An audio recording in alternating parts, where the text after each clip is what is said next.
Hello student, welcome to history insight. আমি তোমাদের Sovan sir. আজকে তোমাদের সাথে আমি একটা কন্ট্রোভার্সিয়াল বিষয় নিয়ে আলোচনা করব।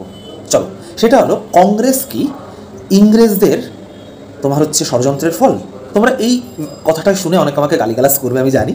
তা আমি তোমাদেরকে একটা কথা বলি, ভিডিওটা দেখো, পুরো ক্লিয়ার হয়ে যাবে। দেখো, এই কথাটা আমি বলছি না, এই কথাটা বলছেন কে?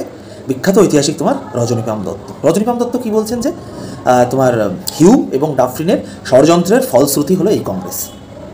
দেখো, চলো আমরা একটু বিশ্লেষণ করি। দেখো, কংগ্রেসের যে প্রতিষ্ঠাতা অর্থাৎ 1885 খ্রিস্টাব্দের 28 ডিসেম্বর মুম্বাইয়ের গোকুলদাস তেজপাল কলেজে কংগ্রেস যখন প্রতিষ্ঠিত হয়, তখন প্রতিষ্ঠা ছিলেন কিন্তু তোমার হিউম, অ্যালান অ্যাক্টোম্যান হিউম, আর সভাপতি ছিলেন উমেশচন্দ্র ব্যানার্জি।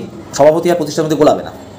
তা এই হিউম সাহেব কিন্তু এটা উল্লেখ করেছিলেন যে কংগ্রেস ভারতীয় এবং ইংরেজদের মধ্যে বাফার হিসেবে কাজ করবে।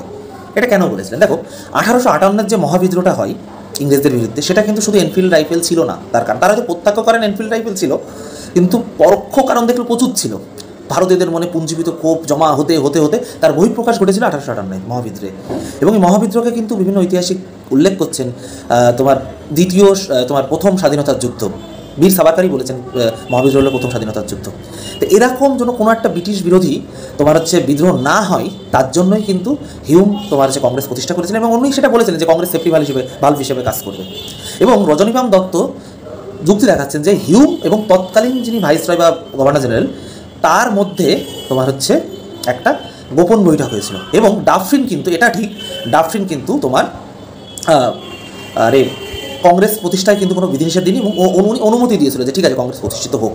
তো এইসবের ভিত্তিতে রজনীকান্ত দত্ত বলছেন যে ডাফরিন এবং হিউম ও ডাফরিনের ষড়যন্ত্রের ফলশ্রুতি হলো জাতীয় কংগ্রেস।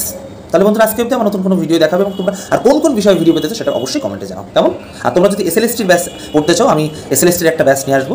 100 জন হলে শুরু করবো। তোমরা যে একটা ফোন নাম্বার দেখবে, ফোন নাম্বারটাতে আমার সাথে যোগাযোগ করতে পারো, কেমন? চলো।